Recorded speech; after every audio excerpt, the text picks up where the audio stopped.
उद्घाटन करण्यात आलेलं आहे आपल्या मतदारसंघात, काय सांगा?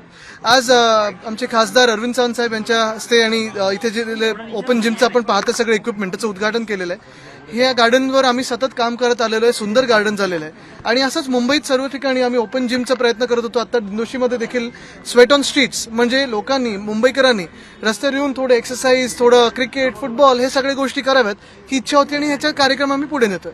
सर, कोस्टल रोडचं जानेवारी महिन्यामध्ये उद्घाटन करण्यात येईल असं काल मुख्यमंत्र्यांनी घोषणा केली होती. तुमच्या काळामध्ये देखील कोस्टल रोडचं मोठ्या प्रमाणात काम सुरू होतं. नक्कीच सुरुवात आम्हीच केली आणि महत्वाची गोष्ट म्हणजे तोपर्यंत हे सरकार टिकणार नाही. घटनाबाह्य सरकार आहे, खोके सरकार आहे, महाराष्ट्राला लुटणारं सरकार आहे आणि आपण पाहत असाल अनेक वचनं दिली होती पण एक सुद्धा आश्वासन पूर्ण झालेलं नाही. सगळ्यात महत्वाची गोष्ट जर आपण पाहिली तर MTHL हे जर महाविकास आघाडीचं सरकार असतं तर सप्टेंबर 2023 मध्ये उद्घाटन झालं असतं. आज आपण पाहताय नुसतं त्यांना वेळ नाही उद्घाटनासाठी म्हणून डिसेंबरच्या शेवटासाठी उद्घाटन ठेवून ठेवलेलं आहे.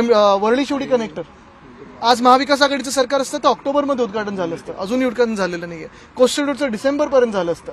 सगळीकडे नुसतं उशीर करून किमती वाढवलेल्या आहेत, एस्केलेशन केलेलं आहे पण काम कुठेच आपल्याला बघायला मिळत नाही. हे सगळे जे काम चालू आहे ते आम्ही सुरू केलेलं आणि आम्ही ज्याचा पाठपुरावा करत आलेलो आहे. सातत्याने प्रश्न विचारतात त्याचं उत्तर म्हणतात. मुख्यमंत्री म्हटलेत की जानेवारी महिन्यामध्ये उद्घाटन होईल. जानेवारी महिन्यामध्ये ते बाद होतील. असे अनेक प्रोजेक्ट आहेत. एक तर नवी मुंबईमध्ये दिघा स्टेशन आहे, दुसरं म्हणजे नवी मुंबईमध्ये नेरूळ पासून उरणपर्यंत सुरू जाण्याची देखील अजूनही प्रलंबित आहे. तिसरं म्हणजे डोंबिवलीचा मोठा गाव पूल आहे तो देखील बनवून तयार आहे. काय वाटतं ही जी सगळी उद्घाटनं आहेत ती रखडवलेली आहेत, कुठेही लोकांना उपयोगी पडतील असे सगळे? नाही, जेवढ्या वेळा जे घटनाबाह्य गद्दार मुख्यमंत्री आहेत ते दिल्लीला पळत असतात तेवढं महाराष्ट्रात जरी फिरले असते आणि उद्घाटनासाठी, घाणेरड्या राजकारणासाठी नाही, उद्घाटनासाठी फिरले असले तर दिघा स्टेशन असेल, इतर रस्ते जे आहेत. आता तुम्ही बघा नवी मुंबईचं जे मेट्रो स्टेशन होतं, मेट्रो आहे, 5 महिने तयार असून बंद होती. आता मी 2-3दा ट्विट केल्यानंतर त्यांना उद्घाटन ते करायला लागलं आणि उद्घाटन नाही, त्यांनी जनतेसाठी खुलं केलं पण अजून तिथे फिरकण्याची त्यांना अजून वेळ मिळाली नाही. त्यांच्याच जिल्ह्यात आहे. तसं पाहिलं गेलं तर MTHL तयार आहे. नुसतं कधी कधी सरकारी यंत्रणेचं असतं की 5% काम बाकी ठेवायचं म्हणजे काय तर रंगरंगोटी ठेवायची, लेन मार्किंग ठेवायचं, हे सगळे ट्रिक्स असतात. पण महत्वाची गोष्ट हीच आहे की ही सगळी कामं जनहिताची आहेत. ती ह्यांना पटत नाहीत, ते करत नाहीत.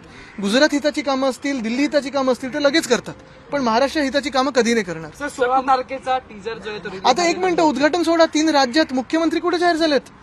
1 आठवडा झालाय मुख्यमंत्रीने 3 राज्यामध्ये, महत्वाची राज्य आहेत, मोठी राज्य आहेत जिथे चांगले, भाजपाकडे पण चांगले चेहरे आहेत, असं नाही की तिथे चेहरे नाही आहेत, दोन्ही पक्षांमध्ये चेहरे आहेत पण अजूनही मुख्यमंत्री अजून घोषित करू शकले नाही आहेत. ह्याचा अर्थ काय समजायचा? दुसऱ्या पक्षांनी जर केलं असतं असं, थोडा विचार अजून केला असता, किती गोंधळ घातलं असतं त्यांनी. तीनों राज्यों में अभी तक मुख्यमंत्री नहीं घोषित किया, कैसे देखते हैं? ये बहुत चिंता की बात है कि एक बड़े पक्ष के पास तीनों राज्य में मुख्यमंत्री के दावेदार होके भी कोई मुख्यमंत्री जाहिर नहीं होता है. ये बहुत चिंताजनक बात है क्योंकि जनहित के जो काम होते हैं वो हर दिन होने चाहिए. अगर आपने देखा होगा तो तेलंगाना में कांग्रेस ने CM की शपथ ग्रहण हुआ भी और काम भी शुरू हुए. अभी 3 राज्य के जो लोग हैं वो आस धर के हैं कि कभी ना कभी तो CM साहब वहां के जाहिर होंगे.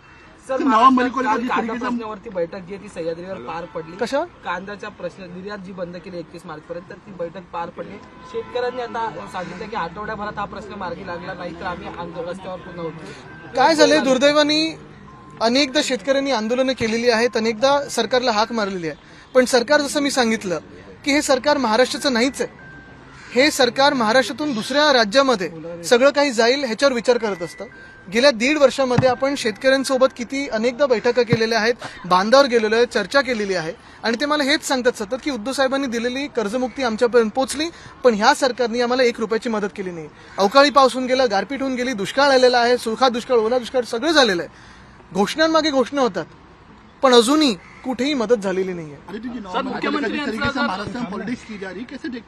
मुझे लगता है यही बात है कि ये जो लोग कर रहे हैं, गंदगी कर रहे हैं, गंदगी फैला रहे हैं और राजनीति को आमतौर पे राजनीतिक दल होते हैं, अभी दलदल हो चुकी है. काल मुख्यमंत्र्यांनी आणि पूर्ण आता दोन्ही वेळा बाईट घेतल्यात, सकाळी सकाळी तिकडे इकडे दोन्ही दाखवणार आहे ना. क्लिनिंग मध्ये त्यांनी जास्त भर दिलेला. हो बरोबर आहे पण आज जो मी फोटो बघितला तो हास्यास्पद आहे. जे काय ते चालवत आहेत बीच क्लिनिंगचं ते पाण्यामध्ये चालून काही उपयोग आहे का? पोच द्यायची तरी नीट द्यायची ना. मला विचारायचं होतं फोन करून, एवढ्या वर्षाचं ओळख आहे, संबंध आहे, फोन करायचं. इतर आमच्या लोकांना कसे फोन करतात, येतो का विचारायला, एवढं तरी विचारायचं होतं की आदित्य बीच साफसफाई तू करत असतोस, काय केलंस तिथे, कसं करतात ते पाणी? तो ट्रॅक्टर घेऊन पाण्यात जातो, तुम्ही समुद्रात साफ करायला, कसं आहे?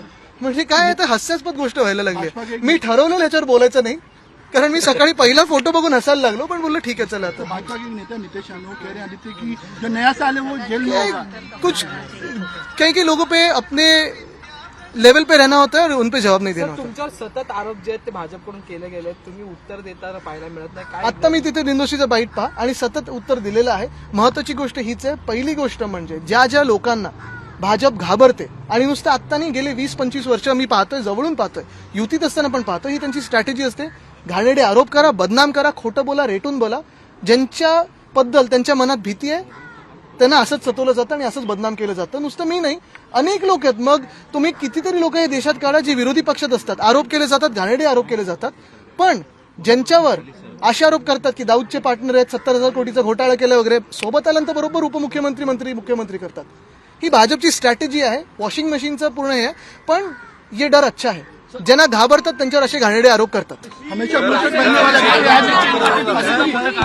क्लायमेट चेंजवरती सुद्धा मोठं काम केलेलं आहे. सरकार कुठेतरी कमी पडलंय काय प्रकाश एक मिनिट काढूया फोटो, काढूया प्रकाश काढू फोटो. बाजूला होतो बस सगळ्या तुम्ही चांगला प्रश्न विचारलात. मला हा अपेक्षित प्रश्न होता.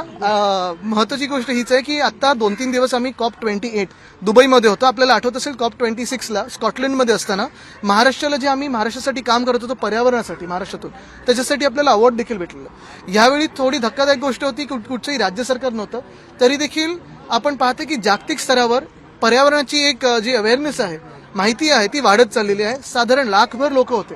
वेगळ्या वेगळ्या देशाचे प्रधानमंत्री, राष्ट्रपती असतील, मग महापौर असतील, राज्यपाल असतील, मुख्यमंत्री असतील, वेगळ्या वेगळ्या राज्यातून जगभरातल्या, हे सगळे तिथे असतात. एनजीओज असतात, एजन्सीज असतात, स्थानिक तिकडचे जे आदिवासी आहेत ते लोक येतात. कारण पर्यावरण आपण पाहतोय की आपल्या महाराष्ट्रामध्ये जरी पाहिलं तरी शेतीत आपण महत्वाची गोष्ट पाहत असाल, गेल्या वर्षी ज्या ठिकाणी आपण अवकाळी पावसासाठी गेलो होतो, ह्या वर्षी आपल्याला दुष्काळासाठी जायला लागतं.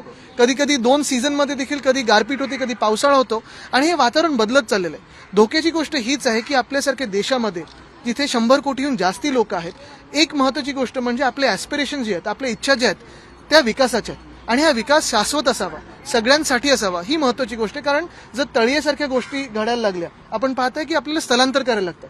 स्थलांतर खूप मोठ्या संख्येत होणार आहे आपल्या देशात जर आपण पर्यावरणाबद्दल चिंता केली नाही तर, त्याच्यावर काम केलं नाही तर.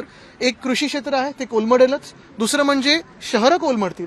आणि जेव्हा स्थलांतर होतं तेव्हा एका राज्यातून दुसऱ्या राज्यात, एका शहरातून दुसऱ्या शहरात जेव्हा लोक जातात तेव्हा कायदा सुव्यवस्थेचे मोठे प्रश्न उद्भवू शकतात. आणि म्हणून आपल्या इकॉनॉमीसाठी असेल, अर्थव्यवस्थेसाठी असेल, आपल्या विकासासाठी असेल, शाश्वत विकास ह्याच्यावर विचार करणं गरजेचं आहे. उगीच कुठे गरज नसतील तिथे भोगदे, डोंगर कापणं, ह्या सगळ्या गोष्टी जरा रोखून आपण आपले शेतकरी जे असतील, आपली शहरं जी असतील, आपले ग्रामीण भाग असतील, ह्याला पर्यावरणाच्या दृष्टिकोनातून रिझिलियंट कसे बनवू शकू ह्याच्यावर विचार करणं गरजेचं आहे. आपल्याला आठवत असेल हिंदमाता, तिथे पावसाचं पाणी सतत पडायचं, पण तिथे आम्ही जो एक बायपास केलं, तिथे आम्ही रेन वॉटर होल्डिंग टँक केलं. तसं अनेक गोष्टी आपण विचार करू शकतो. पण अजून एक गोष्ट मला आपल्याला सांगायची प्रामुख्याने, ती म्हणजे एक डिसॅलिनेशनचा प्लांट आम्ही सुरू करत होतो. त्याचं मला वाटतं आता टेंडर वगैरे निघालं असेल, त्याला 1.5 वर्ष लागली, ह्या सरकारने उशीर केला. पण त्या पैशामध्ये, खूप कमी पैशामध्ये आपल्याला मुंबईला साधारणपणे 400 मिलियन लिटर पाणी प्रतिदिन हे आणता आलं असतं. आता गारगाईचा प्रोजेक्ट सुरू करण्याचा विचार चालू आहे, जो मी आणि उद्धव साहेबांनी बंद केलेला. त्याच्यात तानसा वाईल्ड लाईफ सँच्युरीमध्ये 5 लाख झाडं कापून, 2 नद्या जोडून, धरण बांधून, म्हणजे इथेच 1 लाख कोटी तुमचे वाया गेले, 400 मिलियन लिटर पाणी मिळणार आहे. तर कुठचं पाहायचं ह्याच्यावर विचार करणं गरजेचं. आणि दुसरं म्हणजे पावसाळ्यावर किती अवलंबून राहायचं. असं म्हटलं जातं की देशातले खरं अर्थमंत्री हा म्हणजे मॉन्सून आहे, पाऊस आहे. आणि ह्याच्याकडून मॉन्सून डिपेंडन्सीतून बाहेर व्हायचं का, थोडं आपण वेगळं व्हायचं का, हा विचार करणं गरजेचं आहे. लोकशाही मराठी ऐका, पहा, जागरूक रहा.